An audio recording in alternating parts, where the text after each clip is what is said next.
After so many years of being AWOL from the music spotlight, Zulu rapper, beatmaker and AfroRave originator Toya Delazy has finally dropped the highly anticipated album titled AfroRave Volume.1.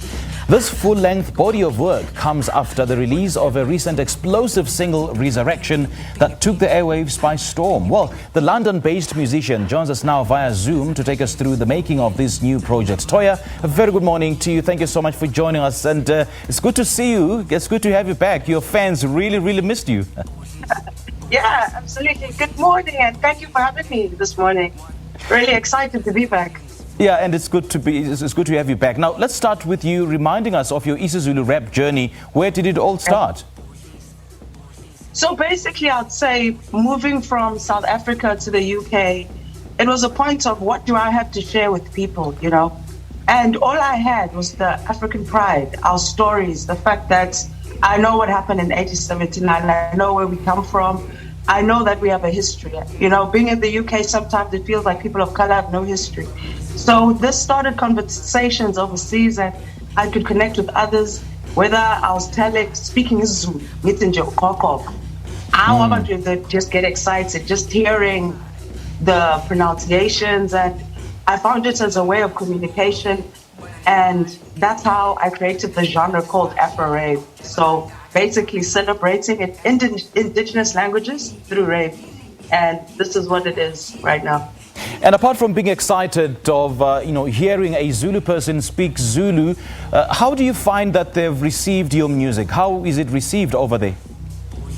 Well, that's the thing. I didn't know that people would accept it. You know, it's a language that is also dying out. You know, let's be honest.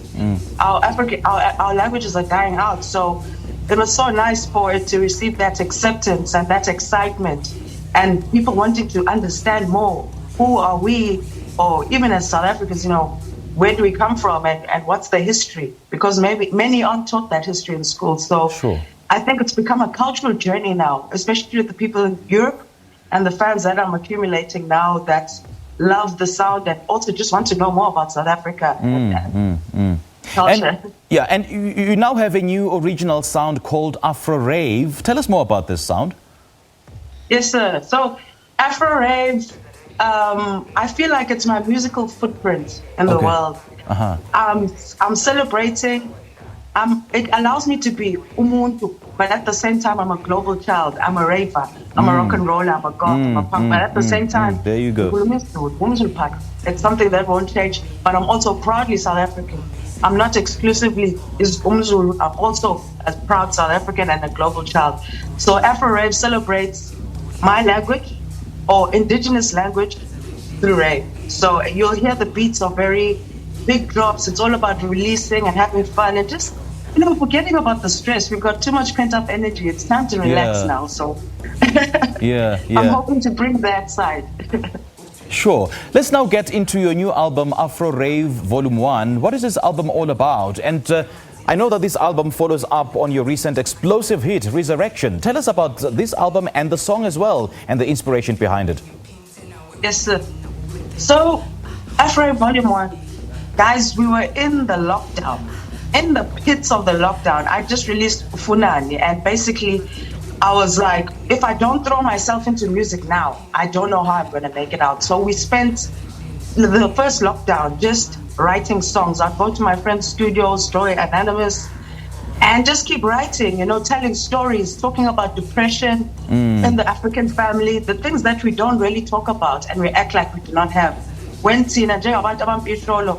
What we have gone through, we can't act like we do not have scars, you know. I've had to heal myself, and I think it's important that mental health is really put in the forefront. So this AfroRave has allowed me to address things that I couldn't say before, whether it was mental health, whether it was, the monetization of gratitude, which is religion, you know, our spirits, just coming back, you know, to being ourselves. I feel this album allowed me to be my full self, allowed me to resurrect, and allowed me to show you guys this side of me, which I've been trying to portray for many years now. So it's been a really healing album. This is what it is for me. It's healing.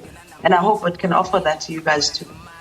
Toya, I know that you're making waves over there and you're really, really representing. Thank you so much for joining us this morning and for being a part of this show. And we are eagerly anticipating Afrobeat Volume.2. Hey. Yeah, AfroRave Volume.2. Thank you for the love, man. Most definitely. All right, have a good one. Thank you. That was London-based Zulu rapper, beatmaker and AfroRave originator Toya Delazy, and she's been speaking to us about her recently launched isiZulu album titled AfroRave Volume.1. All right, let's take a quick break. We'll be back in a moment.